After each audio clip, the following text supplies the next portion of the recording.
Son zamanlar Bakıda maşınların sayının çoxalması ilə əlaqədar olaraq parklanma problemi yaranmışdır. Yəni bəzi küçələrdə, məhəllələrdə, yol kənarında, obyektlərin qarşısında ödənişsiz parklanmada ümumiyyətlə avtomobili parklamaq olmur.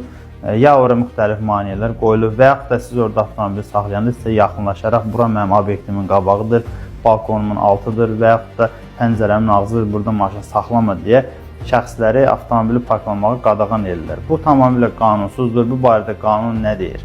İnzibati Xətalar Məcəlləsinə görə küçələrdə, ümumi istifadədə olan yollarda hər hansı bir maneələri quraşdırmaq 80 manatdan 100 manata qədər cərimə edilir.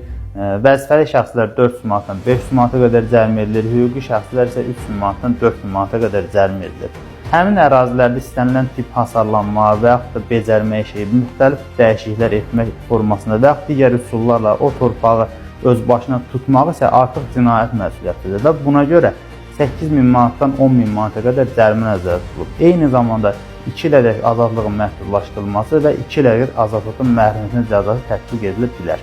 Bunu mən demirəm, bunu qanun deyir.